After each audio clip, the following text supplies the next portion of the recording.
The NBA playoffs just hit pause after what went on in Milwaukee's win tonight. Giannis left the game with a calf injury. He is set for an MRI tomorrow. Didn't look good. No. Anytime you see a guy go down, and it's not, he didn't get pushed, he didn't get hit. Nope, wait a minute. Contact. This did not look good. Just went to the ground. But Giannis set for an MRI. And now let's not be too crazy about this, but let's talk about where things could be headed. Obviously, it could be a calf injury, and maybe he sits out a little bit. However, tick, tick, tick, tick. NBA season ends Sunday. We'll have the play-in round. Then the first round has to start. So best case scenario for Giannis, if he's out a week, if he's out a week and a half, maybe he can come back for the beginning of the playoff, because it's not like the Bucks have been lighting the world on fire. You know, they win the big one tonight. Right? There's a big one tonight that they won when he went out. And maybe now Giannis was the issue. Maybe he's really overrated and Giannis was the issue all along. 877-90. No, I'm just kidding. But there's your best case scenario. Now, as we know, there is a relation, as you see, between here's a calf injury and then here's an Achilles. Not saying that this is the case with Giannis, but this is why it's a big deal. Because remember, Aaron Rodgers just tweaked his calf at the beginning of training camp for the Jets, right? Yeah, tweak calf, he's fine. Yeah, he's good, he's back, everything is good. Nope. 4 snaps later, hey, guess what? Goodbye season. Yeah. So it is going to be something that they're going to have to take a lot of care with. Well, go back to Durant. Yeah, it's look, right, it's to go apples to apples with the sport. It's a case of best case for him is maybe he comes back for the beginning of the playoff, and when you're playing a team that's hot coming off of the play-in round, potentially, because there's still a few days to go between now and Sunday, and the Bucks look like they're going to finish second, but you got a couple of teams, including the Knicks, right on their heels, so you got to wait and see how that turns out. But you're looking at, hey, a hot team coming out of here, what are we looking at? And now suddenly the Bucks are in, because the Bucks have not been good. And 2-6 in their last 8, including the win tonight. And this gets into a thing, and why my worry about the Bucks is more than just Giannis, right? Because obviously Giannis is a big issue right now, and it's huge, and you're wondering, okay, what's going to happen? Because the thing with the Bucks is that Damian Lillard may have just gotten old overnight, right? Like we talked about this with Rick Bucher last week when he came on, and it was Rick, hey, we're watching Damian Lillard at the end of games not get his shot off, get his shot blocked, not get open, not be able to hit shots, not be in the flow of the offense. Sure, he's not quite Damian Lillard. He's become a volume shooter.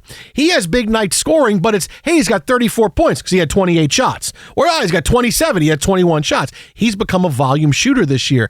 And maybe it's because he's gotten old overnight, but all of a sudden, I mean, it's hard to say. You've had a long time to be in this offense now, and you've played alongside Giannis for a while. You were obtained, and the reason Damian Lillard's there, yes, for him to win a championship, but for the Bucks to say, okay, so we don't have to rely on Giannis, and now you're saying, all right, if we don't have Giannis, are we okay with Damian Lillard? And you're really not, because maybe he's hit the wall. All the minutes, everything going along with all the responsibility, because he's not the same guy. You can look, he doesn't look like he has the same steps. He doesn't look like he can get to the rack when he needs to at the end, that defenders are able to come over and cover his space a little bit more. He just hasn't been the same guy. And whether it's just a situation that's a this year thing, or that's maybe, hey, when you're 33, 34, you never know, because when you get old, it happens right away. But Lillard has not been what they expected him to be, and that's a real big thing. That's why you look at the Bucks and go, oh, the Bucks, they're going to wind up being there. The Bucks could lose in the first round.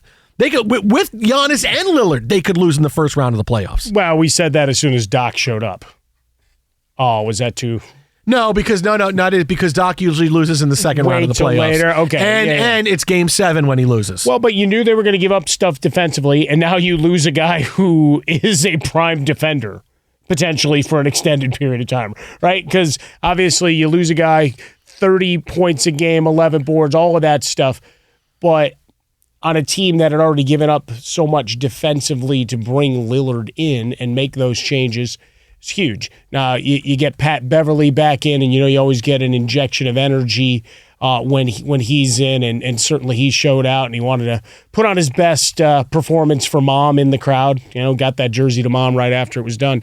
But for Doc Rivers and company, yeah, trying to figure out how to keep Lillard fresh, because even though they didn't have a lot of deep playoff runs for years, he was carrying a squad, right? So, we always talk about LeBron and playoff minutes, and a lot of these players, those 80 games a year, running it as they do, and he's not a kid, right? He's been in the league since 2012. Like, we age certain players, we age. Everybody else, we just kind of push to the side. Like, no, that's many a weary mile on the body. And as you get towards the end of the season, the efficiency's not necessarily going to be the same. So that's where we're at. How do you steal minutes and possessions? If defensively, now you're that much more compromised.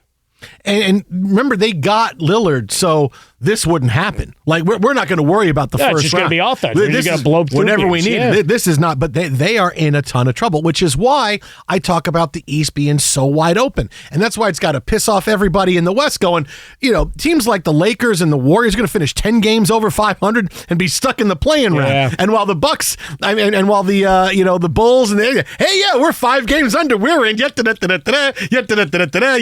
at us. Yeah, we're fine. We're not even mediocre. So the East is really wide open. Yes, the Celtics are good. They're not unbeatable. I'm coming back around to the Knicks now going, okay, Anunoby's back now. See what you're doing. Julius Don't Randle. do it to yourself again. It's hard. I just keep They're on your for never again list for a reason. No, the Knicks are not on my never again list. Come on, man. The Knicks are not on my no. It's just I said, okay, this is going to be one of those seasons where I have to say, all right, that's it. It was great.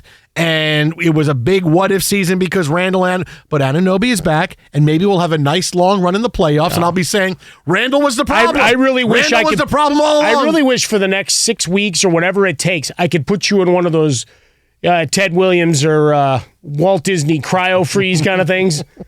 And then thaw you out. No, I haven't solved what might be wrong with you, but the Knicks season is done one way or another. Now we can catch you up. I'd thaw out like Han Solo and Jedi. That's right. You're in the carbonite. My first thing I would say is, how are the Knicks doing? How bad are the Mets? I need to know. Knicks first. Sandwich. What's happening? Big Mac. Anunoby healthy. What's happening? Don't you want to know how your wife and kids are? Knicks first. Knicks. All right, let me tell you. Let's sit back. I got a tale to tell you about the end of the season. The Jason Smith Show with Mike Harmon live from the TireRack.com studios. Tired of feeling alone in your job search? Well, with just one connection, you can find endless job opportunities. That connection is Express Employment Professionals. Don't go it alone. Visit ExpressPros.com to find the location nearest you. That's ExpressPros.com. Yes, the Bucks can go out in the first round very, very easily. We'll have more basketball on the way. Just think about that for a second. Just think about that. Think about Doc Rivers losing in the first round in that post-game press conference. Oh, that would be something. But coming up next, big goings-on in basketball. We have John Calipari officially making his decision. And where do you find out who supposedly is Kentucky's home run hire to replace him? We got all that, plus Jason La Canfora with all the latest news out of the NFL. Keep it right here. We got a power-packed hour coming your way. This is Fox Sports Radio. Are you tired of endlessly searching for work? Apply for jobs, never hear back, job openings vanishing into thin air? Well, what if with just one connection, you could link with dozens of companies that are hiring? What if that connection was a locally owned business ready to help without charging a fee? Express Employment Professionals is your one connection. Go to ExpressPros.com. With endless opportunities, it's time to try something new in your job search. Let Express Employment Professionals help you. Start at ExpressPros.com. That's ExpressPros.com.